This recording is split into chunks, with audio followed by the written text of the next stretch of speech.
steering bars. The machine from Australia, the AiroChute, is contrary to the typical American design machine. I asked John Conti to describe the AiroChute for me. We've got our two-seated powered parachute side by side, and we control our machines a little bit different to the American machines where we have our controls up above our head like a normal parachute does.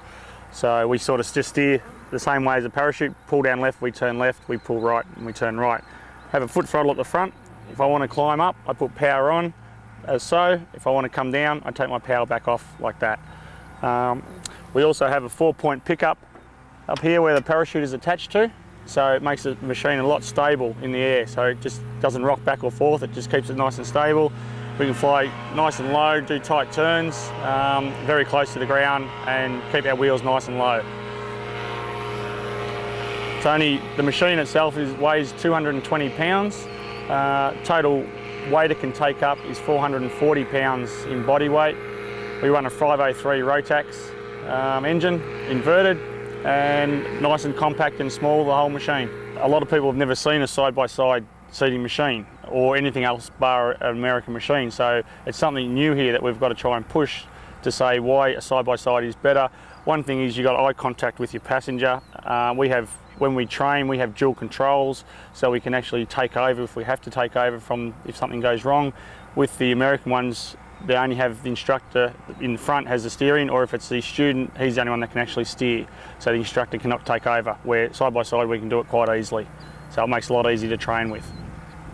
Since your machine has a different design than the American machines, which events are easier for you to fly and which ones are more difficult? Okay, the ribbon cutting was probably one of our best events, where you had to come through at 10 foot, 5 foot, 10 foot and 2 foot and cut the ribbons and zigzag through them.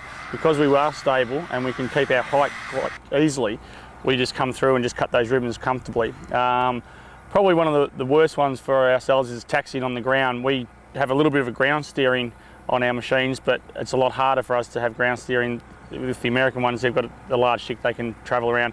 They have a lot of weight on the front of their machine, so it keeps the wheel down. Ours is nice and light, but when you're taxiing, the front wheel wants to bounce off the ground. The carrier hops is probably our second best one, where you come in onto a spot landing, turn over and land on another one and come back to the third one and put it down in a certain area. We're quite good at that one as well because we can manoeuvrability of our machine, we can throw it around quite comfortably. How long have you been building AiroChute PPCs? We started out 12 years ago, 1990, we got an approval from civil aviation in Australia, and the first machine we got was a single-seated machine from England, and you had to train by showing them how to fly the machine and putting them in the machine by themselves and letting them go. Then we designed a two-seater for training, got it all approved by the civil aviation, and it looked very similar to this, but we've changed a lot of things on it since we first started. It was very basic. It had a smaller canopy, we've gone a larger canopy now, we've changed lines, we've changed a few things on it, and we're governed by Australian Ultralight Federation, so we need 20 hours of flying time to get an actual licence on one of these machines at home. So it's a little bit more strict than in America for your training.